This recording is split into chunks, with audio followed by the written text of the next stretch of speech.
The alarms wouldn't stop ringing throughout Colony Station Delta. Red emergency lights flashed in every corridor, casting moving shadows that made the situation feel even more chaotic. Captain James Walker ran his fingers through his gray hair as he watched another group of civilians rushing toward the escape pods. His blue uniform was covered in dust from the latest explosion that had rocked the station's outer ring. "Sir, the last civilian transport is ready to launch," said Tom, his second in command. The younger officer's face was streaked with sweat and grime, but his voice remained steady. "That's 95% of the colony population evacuated." Walker nodded, his eyes fixed on the massive display screen that covered the bridge's main wall. 23 alien ships surrounded the station. They were huge things, shaped like dark metal diamonds, each one bigger than 3 Earth battleships put together. Their weapons had torn through the station's best shields like they were made of paper. "Status report on the remaining defenders," Walker asked, though he already knew the answer wouldn't be good. "We have 48 crew members still on board, mostly engineers and security personnel. Half of our defense turrets are destroyed. Main power is at 30% and dropping." Tom checked his tablet again. The good news is that the distress signal is still broadcasting. Someone has to hear it eventually. Walker walked to the weapons control station, where Lisa, their weapons officer, was trying to make their few working guns count. She had figured out that the maintenance drones could be used to confuse the alien ship's targeting systems. Right now, hundreds of small repair robots were flying around the station in carefully planned patterns, making it harder for the aliens to get clean shots at important areas. "Those drones won't fool them forever," Lisa said without looking up from her screen. "But I've got another idea.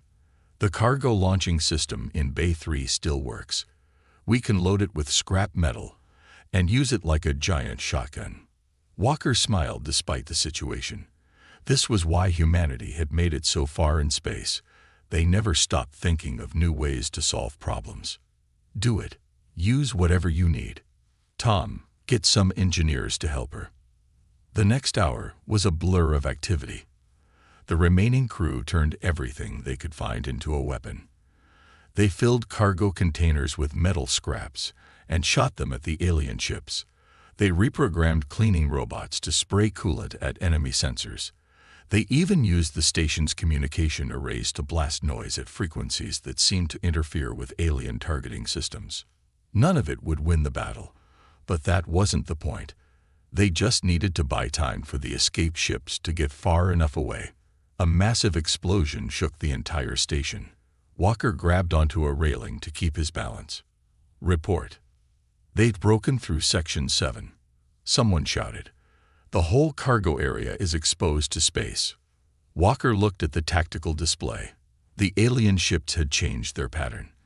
Instead of surrounding the station, they were now grouping together on one side.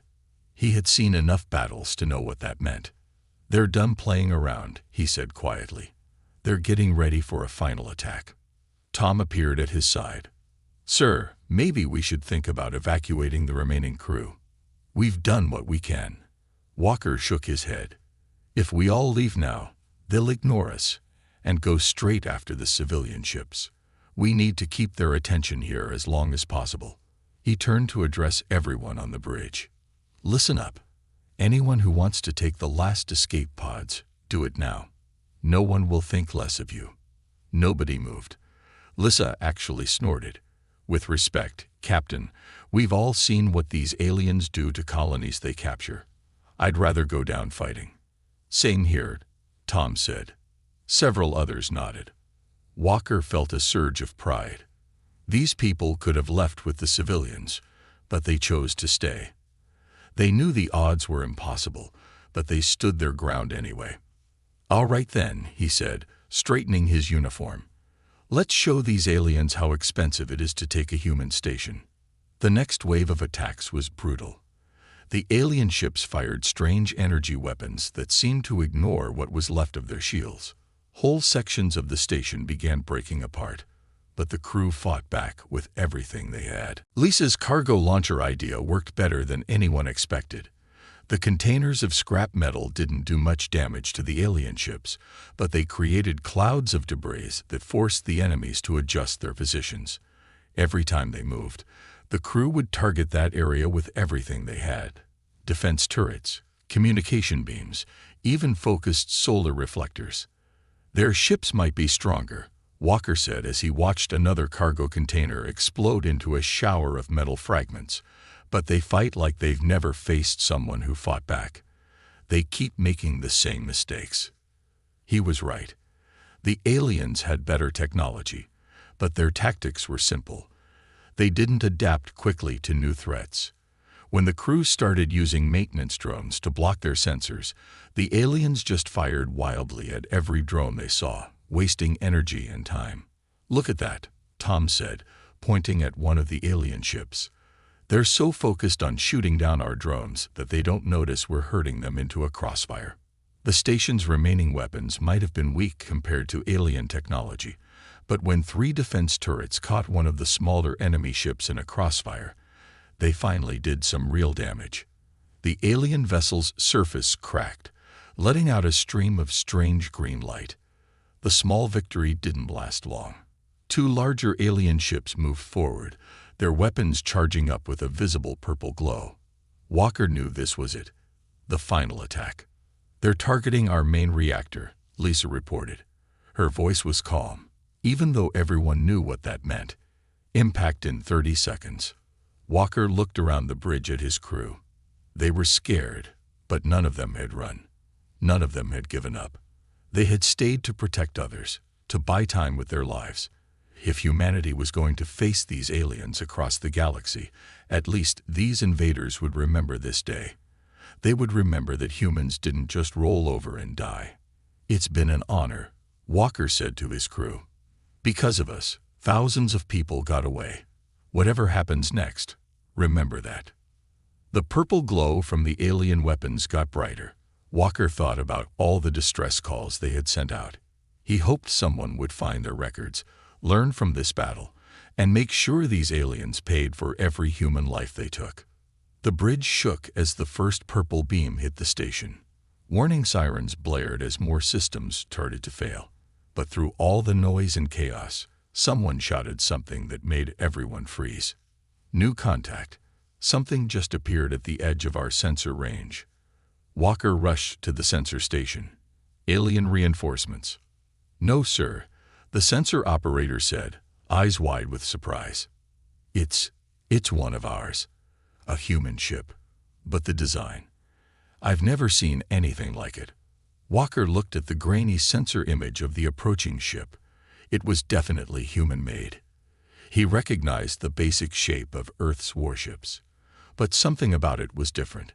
Strange energy readings surrounded it, unlike anything their sensors had ever recorded. "Can we contact them?"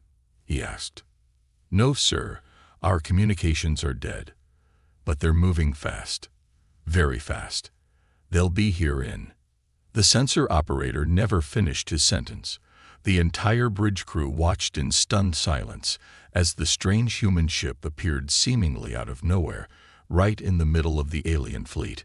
What happened next would change the course of human history forever. The experimental warship Nemesis drifted silently in the darkness of space, its sleek black hull absorbing what little starlight reached this remote region. Inside the ship's main bridge, Captain Emily Reed stared at the same error message that had been flashing on her screen for what felt like hours. The ship's quantum drive, humanity's newest and most advanced piece of technology, had failed during its first real test. "Engineering team reports no change, Captain," said Mike from his communication station. The young officer's voice carried the same frustration everyone felt. "They say the drive is operating perfectly. It's just not operating normally." Reed walked to the large window at the front of the bridge, watching the strange patterns of light that danced around their ship. The quantum drive malfunction had trapped them in some kind of bubble, where time itself seemed to move differently. The ship's clocks said they had been stuck for only 6 hours, but something felt wrong about that. "Show me the long-range scans again," Reed ordered, turning back to face her crew. The main screen lit up with a map of nearby space, showing their position relative to known stations and colonies. Everything looked normal, except for one blinking dot. "That's odd," said David, the ship's science officer. He adjusted his glasses as he studied the readings. "We're picking up a distress signal from Colony Station Delta, but it's not where it should be. According to these readings, it's 3 weeks ahead of its normal orbit." Reed felt her stomach tighten. 3 weeks? Check that again. "Already did, twice," David replied, his fingers dancing over his control panel. "Either their station is somehow in the wrong place, or," he paused, looking uncomfortable, "or we are," Reed finished. "We're not just trapped in a bubble. We're trapped in time." The bridge fell silent as everyone processed this information. The Nemesis was Earth's first ship equipped with a quantum drive, designed to move through space in ways that normal engines couldn't. But during its maiden voyage, something had gone wrong. Now they were discovering just how wrong. A loud beeping from the computer broke the silence. "Captain," called the ship's AI system, its voice calm and clear. "I've completed my analysis of the quantum drive's behavior. You may want to see this." Reed walked to the central command station, where a holographic display appeared. Complex equations and diagrams floated in the air, showing the quantum drive's operations. In simple terms, the AI continued. The drive didn't malfunction. It evolved. "The temporal bubble we're trapped in has given the quantum computers time to perfect the very problem that trapped us here. What we thought was a flaw has become something else entirely." Reed looked at the diagrams, trying to understand. "Something else? What exactly?" "A weapon," the AI said. "The drive is now capable of manipulating time itself, not just around our ship, but around anything we target. We can create localized fields where time moves faster or slower. We can even create temporal echoes, making events that haven't happened yet affect things in the present." Mike whistled from his station. "You're saying we accidentally invented time weapons?" "Correct. And based on the distress signal we're receiving, we may need them very soon."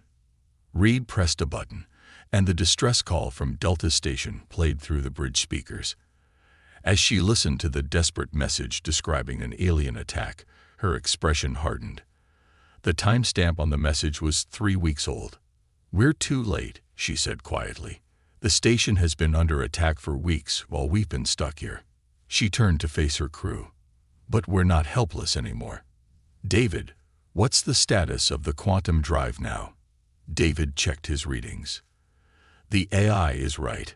It's completely stable. Different from before, but stable. We can jump to the station's location whenever you give the order." Reed nodded. "Mike, get me ship-wide communication." When he gave her the signal, she addressed the entire crew. "This is your captain speaking.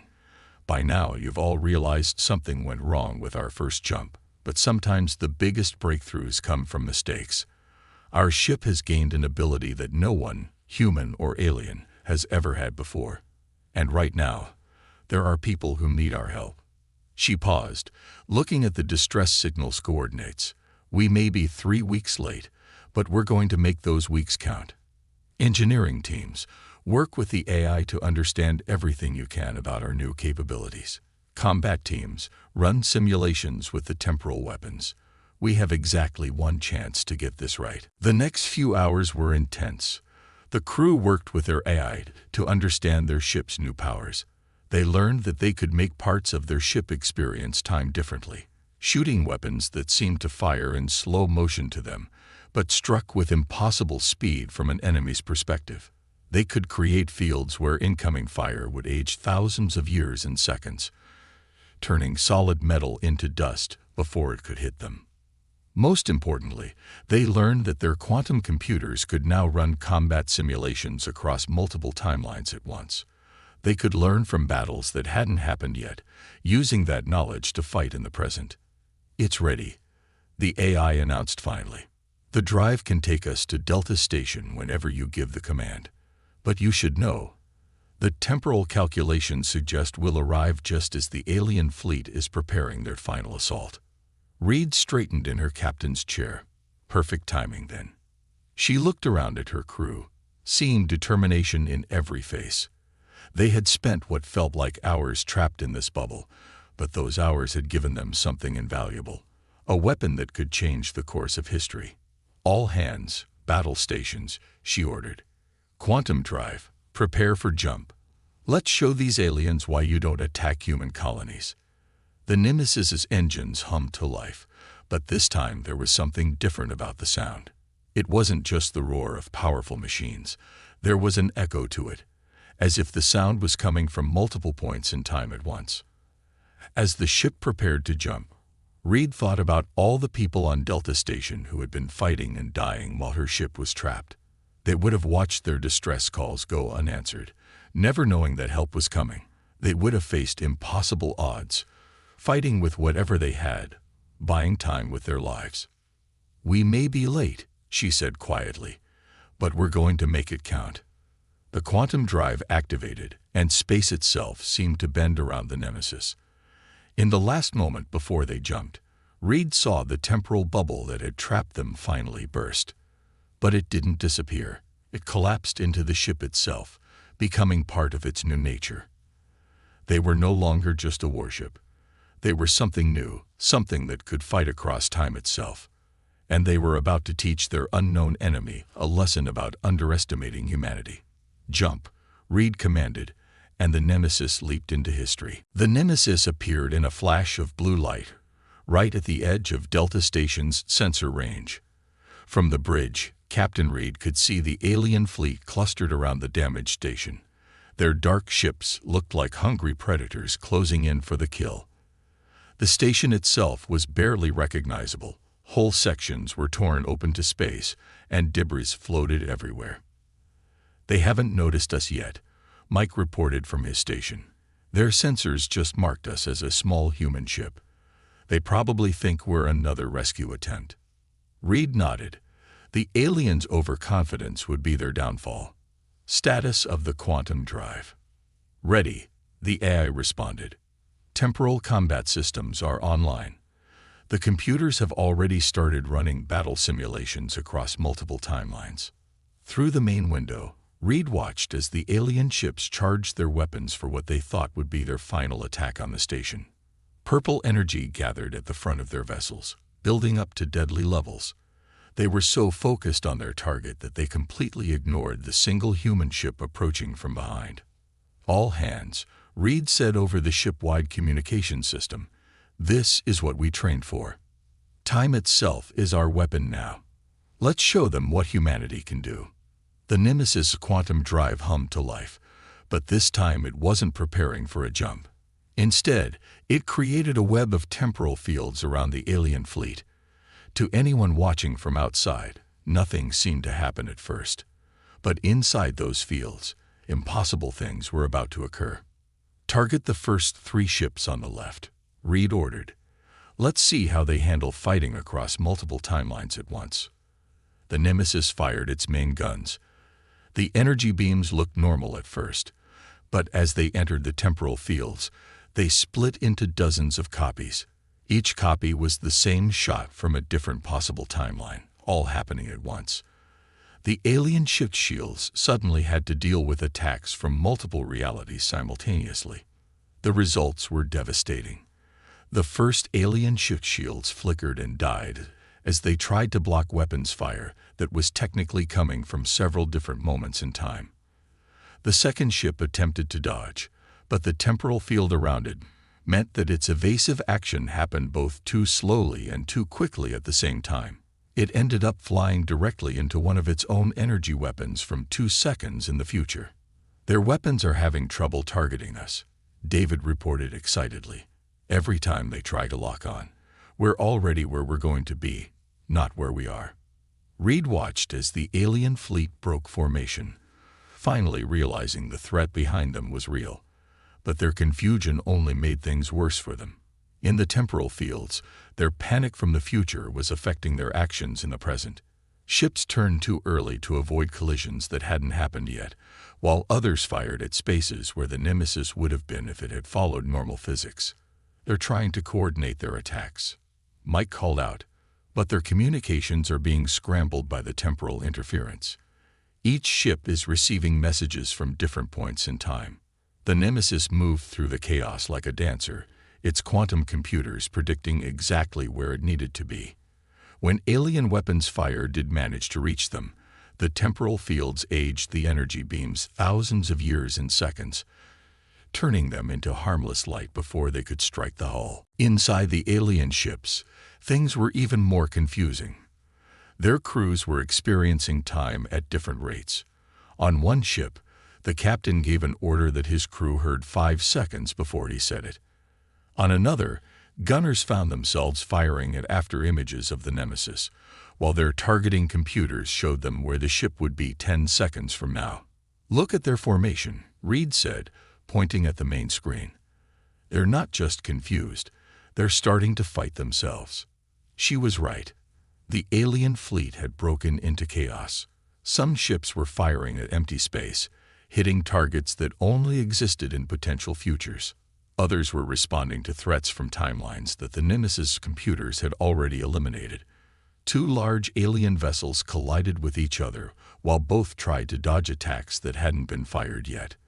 The station's remaining crew watched in amazement as the seemingly invincible alien fleet fell apart. Through the Nemesis' temporal fields, they could see ghost-like images of ships overlapping with themselves, each image showing the same ship from a different point in its timeline. "Message from the station," Mike announced. "They're asking what's happening. Should I respond?" Reed smiled. "Tell them help arrived a little late, but we brought something special to make up for it."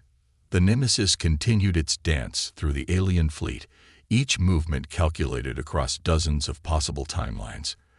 When alien ships tried to jump away to safety, they found their engines affected by temporal distortions. Some disappeared into space-time rifts, only to reappear seconds later as clouds of ancient dust. "Quantum computers have identified their command ship," the AI reported. "It's the large vessel in the center of their formation. Calculating temporal attack pattern now." Reed leaned forward in her chair. "Show them what happens when they threaten human colonies.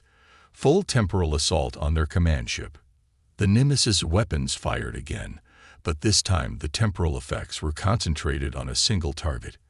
The alien command ship found itself trapped in a bubble where time moved differently in each section of the vessel. Its front experienced time normally while its engines lived through years and seconds. The middle of the ship tried to exist in 3 different moments simultaneously. The alien vessel's hull couldn't handle the strain of existing across multiple time strings. It broke apart in a spectacular display, each piece aging at a different rate. Some sections crumbled to dust, while others seemed to reverse their own destruction, only to break apart again in new ways. "The remaining alien ships are retreating," David reported. "Or at least, they're trying to. Their engines aren't working properly in the temporal fields." Reed watched as the alien fleet fell into complete disarray. Ships that had seemed so powerful and unstoppable just minutes ago were now easy targets, unable to coordinate or even move properly through the distorted time around them. "Signal from Delta Station," Mike said. "Captain Walker is asking permission to come aboard. He says he needs to see with his own eyes what just happened." "Permission granted," Reed replied. "Tell him we have a lot to explain about why we were late." As the last alien ships were dealt with, Reed looked at the destruction around them. The Nemesis had turned a hopeless last stand into a victory, not through superior firepower or better shields, but by changing the very rules of combat. They had arrived 3 weeks late to save the station, but those 3 weeks trapped in the temporal bubble had given them exactly what they needed to win. "Send word to Earth," she ordered. Tell them that humanity just changed the rules of space warfare forever. And let them know that these aliens just learned a very important lesson about attacking human colonies." The Nemesis hung in space among the scattered remains of the alien fleet, its temporal fields slowly fading. In just 15 minutes, it had done what an entire defense fleet couldn't do in 3 weeks. It had arrived too late to prevent the attack on Delta Station, but it had arrived just in time to show the galaxy why humanity should never be underestimated. Captain Walker stepped onto the Nemesis's bridge with wide eyes, still trying to process what he had just witnessed through Delta Station's viewing windows. The ship looked normal enough from the inside. Clean white walls, standard control stations, crew members in regular uniforms. But he had just watched it tear apart an alien fleet using weapons that seemed to break the laws of physics themselves. "Welcome aboard, Captain Walker," Reed said, stepping forward to shake his hand. "I apologize for our late arrival." Walker laughed, a sound of both relief and disbelief. "Late? You just destroyed 23 alien warships in 15 minutes. I don't think anyone's going to complain about your timing." The bridge crew smiled at that, but their expressions quickly turned serious as alerts started flashing across their screens. David adjusted his glasses as he studied the readings. "Captain Reed, we're picking up some unusual temporal effects in the debris field. The quantum drive's effects aren't completely gone." Reed moved to his station, watching as the scattered remains of the alien fleet continued to shift and change. Some pieces of wreckage seemed to age years in seconds, while others appeared to move backward and forward through time in small jumps. The space around Delta Station had become a dangerous mess of temporal distortions. "The temporal fields are collapsing unpredictably," the AI announced. "Each piece of debris trapped in the fields is creating its own small-time distortions. If we don't contain this soon, it could create a cascade effect." Walker watched as a chunk of alien hull metal floated past the bridge window. It seemed to rust and decay, then suddenly reversed back to its original state, only to decay again in a different pattern. "What exactly are we looking at here?" "Time wounds," Reed explained, her voice grave. "We torn holes in the fabric of space-time to defeat the alien fleet. Now those holes are starting to affect everything around them." She turned to her crew. "Options." Mike spoke up from his station. "The quantum computers are suggesting we could use the drive to create a containment field, basically wrap all the temporal distortions in one big bubble until they stabilize." "And how long would that take?" Walker asked. "That's the problem," the AI responded. "Our calculations show it could take anywhere from 6 hours to 6 years, depending on how the time distortions interact with each other. And from outside the bubble, we won't know which it is until it's done." Reed stared at the main screen, watching the patterns of temporal energy spreading through space. If they didn't act soon, the time distortions could spread to Delta Station, or even reach the evacuation ships. But containing them meant risking another temporal trap like the one that had delayed them for 3 weeks. "We don't have a choice," she finally said. "We can't let these temporal effects spread. Prepare the quantum drive for containment procedures." The Nemesis moved carefully through the debris field, its sensors mapping the spread of temporal distortions.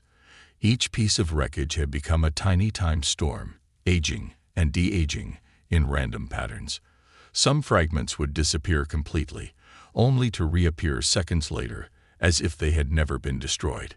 "Look at that," David said, pointing to a particularly large piece of alien hull. The metal was cycling through what looked like hundreds of years of wear and repair in seconds.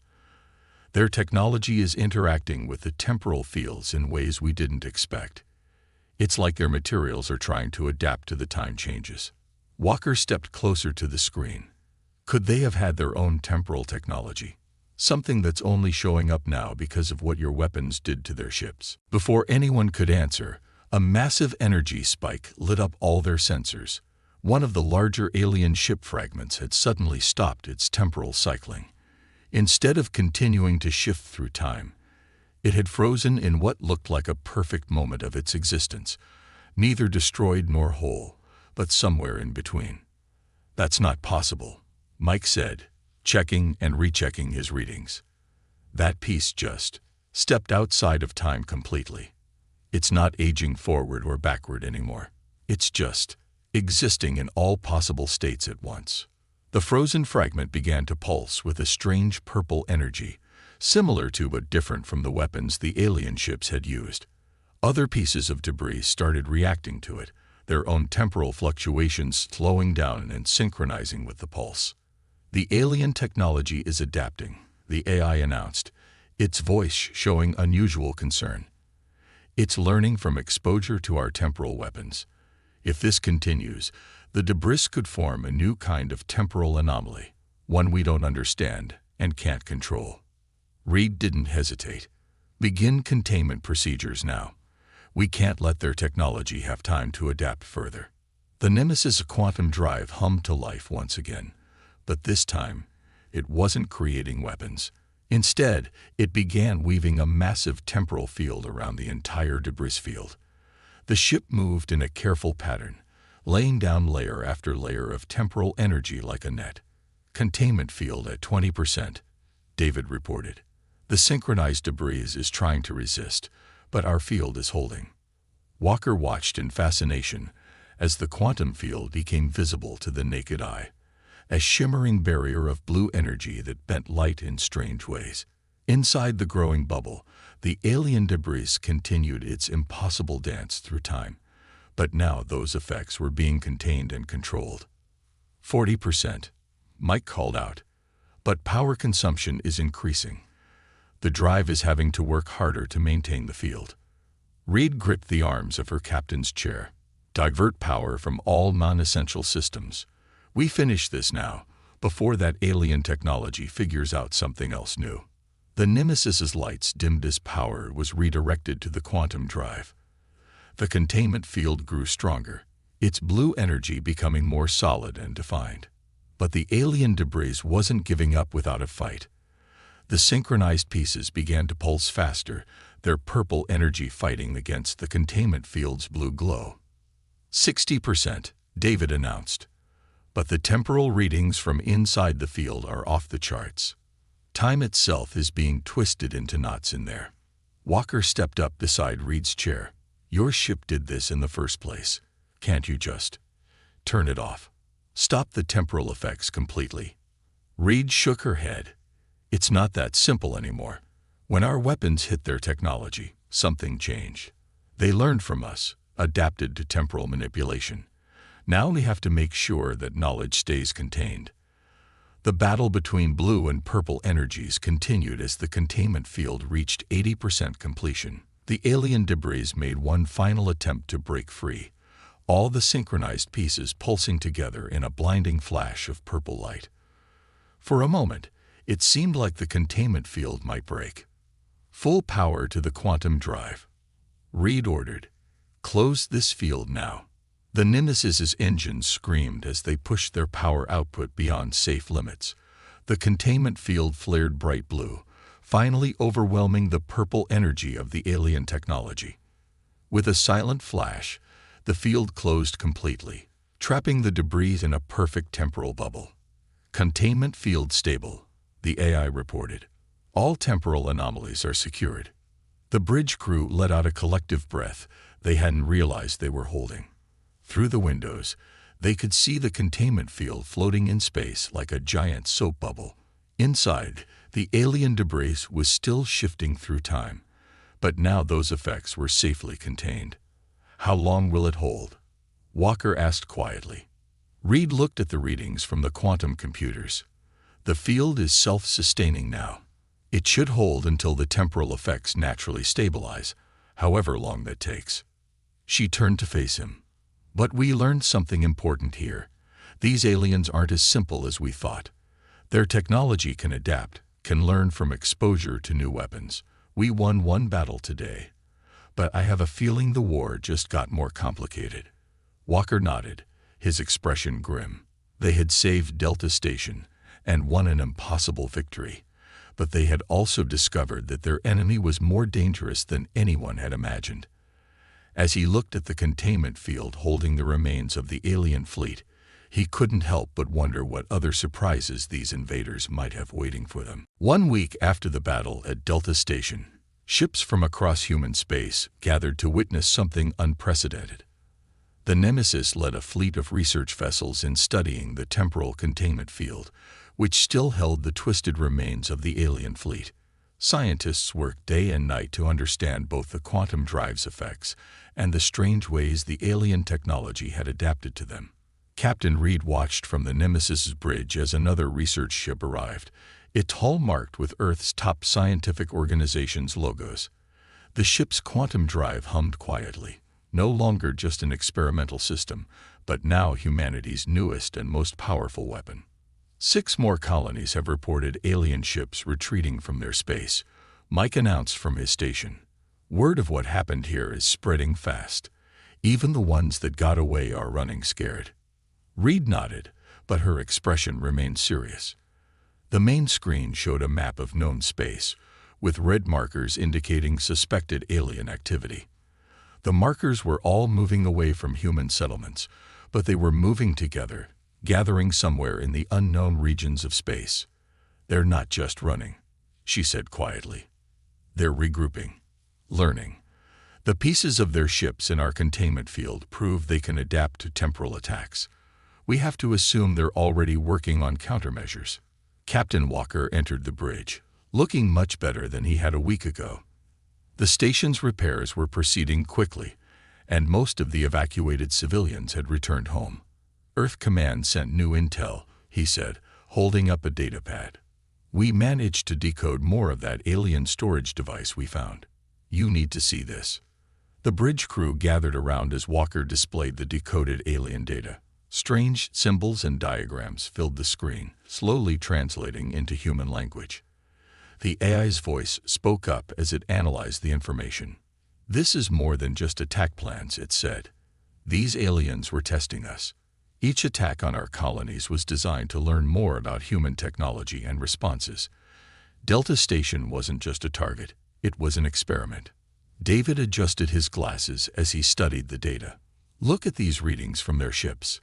The temporal shielding we detected wasn't an accident. They were looking for something specific, something they thought humans might develop. Time weapons, Reed finished. They knew it was possible. They were waiting to see who would create them first. She turned to Walker.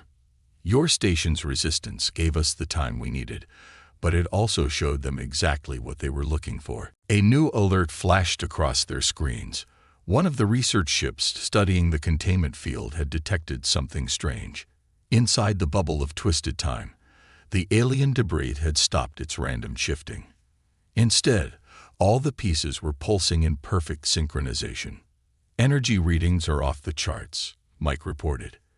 The field is holding, but the debris, it's like all the pieces are sharing information, learning from each other's exposure to the temporal effects. Reed moved to the main window, watching as the containment field flickered with new patterns of light. The alien technology inside was changing, evolving, becoming something new. They're not just adapting to survive temporal attacks, she realized. They're learning to use them. The decoded alien data continued to stream across their screens, revealing more about their mysterious enemies. These weren't just random raiders attacking human colonies. They were an ancient race that had been searching for the key to time manipulation for centuries. Human ingenuity had finally unlocked it, but in doing so, had shown them exactly what they needed to see. Multiple contacts detected. Mike suddenly called out. Long-range sensors are picking up ships dropping out of faster-than-light travel. Lots of ships. The main screen shifted to show the sensor readings. A massive fleet of alien vessels was appearing at the edge of the system. But these ships looked different from the ones they had fought before. Their hulls pulsed with familiar purple energy, but now that energy moved in patterns similar to the Nemesis's quantum field. They're not here to attack, Reed said, understanding flooding her face. This is a first contact fleet. Now that we've proven we can manipulate time, they're ready to talk. The alien fleet held position at a respectful distance, neither advancing nor retreating. After a few minutes, a transmission reached the Nemesis. The AI translated it in real time. To the humans who mastered time, you have accomplished in weeks what we sought for centuries. The great experiment is complete. Now we must decide if we will share this power or fight for control of it. Walker looked at Reed. Share it? They nearly destroyed my station. They attacked our colonies. Because they needed to push us, Reed replied, finally understanding the bigger picture. They needed humanity to face impossible odds, to be trapped in a situation where we had no choice but to try something that should have been impossible. She smiled grimly. And we did exactly what they hoped we would. We turned a failure into the greatest breakthrough in the history of space travel. The containment field pulsed brighter, drawing everyone's attention. The alien debris inside had completely synchronized now, forming patterns that matched both their quantum drive's energy signature and the new alien fleet's hull emissions. They weren't just learning to resist temporal effects, they were learning to work with them, combine them with their own technology. They're offering an alliance, the AI said, analyzing the transmission. Their weapons, our quantum drive. They want to explore time itself, not just use it for war. Reed stood at the center of her bridge, feeling the weight of the moment. What had started as a desperate battle for survival had become something much bigger. The Nemesis had arrived too late to prevent the attack on Delta Station, but that delay had given humanity exactly what it needed to change the future. "Send word to Earth Command," she ordered. Tell them that being late to this party might have been the best thing that ever happened to humanity. We didn't just win a battle, we passed a test that aliens had been preparing for centuries." The Nemesis's quantum drive hummed as it maintained the containment field, its energy now matching the pulses of both the debris inside and the alien fleet outside. They had created temporal weapons by accident, turned a malfunction into a miracle, and now stood at the brink of an alliance that could reshape the galaxy. "Should we answer their transmission?" Mike asked. Reed nodded. "Tell them humanity accepts their challenge. If they want to explore time itself, they'll find we're very good at turning impossible dreams into reality." The stars seemed to shine brighter as the message was sent, as if the universe itself was watching this moment. The Nemesis had arrived 3 weeks late for a rescue mission, but right on time for humanity's next great adventure. Sometimes, Reed thought, being late was just the universe's way of making sure you arrived exactly when you needed to.